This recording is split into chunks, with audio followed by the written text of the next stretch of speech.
আমি মনে করছি যে মাহিয়া মাহি, পিয়া জান্নাতুল এরা হচ্ছে তনি যে কাপড় ব্যবসায়ী ছিল তার আদর্শকে ধারণ করে এইদিকে অগ্রসর হচ্ছে।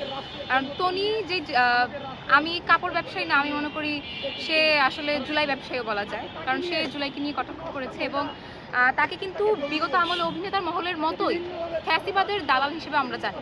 এবং পরবর্তীতে তাকে দেখেছিলাম যে সচেতন নাগরিক হয়ে একটা দলের বিরুদ্ধে মিথ্যাচার করতে।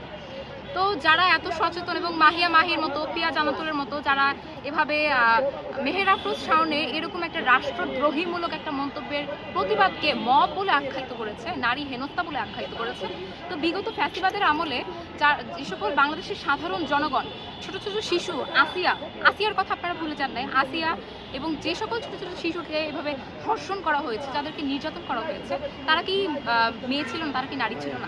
তারা কি কোনো মানুষ ছিল না? তাদের এই বিষয় নিয়ে তো আমরা কোনো প্রতিবাদ দেখলাম না। তাহলে তারা কিসের সচেতন? তাদের এত সচেতনতা কোথায় আসে? কেবল বাংলাদেশের জুলাইকে নিয়ে যদি কেউ কোনো কিছু বলে তার প্রতিবাদ করতে গেলে এই মব হয়, কিন্তু জুলাই যার কারণে সংগঠিত হলো, জুলাইয়ের পেছনে যারা গুম খুন হত্যা করেছে সেটা কি মব ছিল না?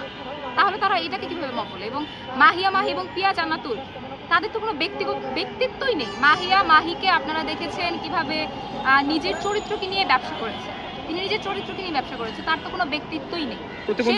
সে জুলাইকে নিয়ে সে বলার কে? জুলাই আন্দোলনের তিনি ছিলেন না এবং জুলাই হয়েছে বাংলাদেশ স্বাধীন করার জন্য। বিগত ফ্যাসিস্টের আমলে যারা গুম খুন করেছে তাদের বিরুদ্ধে মাহিয়া মাহির অবস্থান কতটুকু ছিল, কি ছিল, আমরা এটা জানতে চাই মাহিয়া মাহির কাছে। এবং মাহিয়া মাহি এবং মেহের আফরোজ শাওন এদেরকে অতি দ্রুত রাষ্ট্রদ্রোহিতার দায় গ্রেফতার করা উচিত, কেবল একমাত্র জুলাইকে নিয়ে কটাক্ষ করার কারণেই না। এবং মেহের আফরোজ শাওনকে দেখেছে তিনি ইসলাম বিদ্বেষী অনেক মন্তব্য করেছেন। দেলোয়ার হোসেন সাঈদী মারা যাওয়ার পরেও তিনি একটা বিভ্রান্তিকর, একটা আপত্তিকর মন্তব্য করে ফেসবুকে পোস্ট করেছিলেন, তার দায়ও কিন্তু তার বিচার করা হয়নি। তো দেলোয়ার হোসেন সাঈদী তো দেশের জনগণের জন্য কথা বলতেন, তার বিরুদ্ধে তখন কোনো পদক্ষেপ নেওয়া হয়নি, কারণ তখন ফ্যাসিস্ট হাসিনা ছিল। তো এখন রাষ্ট্রযন্ত্রের কারা, যারা রাষ্ট্রদ্রোহিতার কারণেও, রাষ্ট্রদ্রোহিতা করার পরেও এই সকল কুলাঙ্গারের বাচ্চাদেরকে গ্রেফতার করছে না, এদেরকে বিচারের আওতায় আনছে না।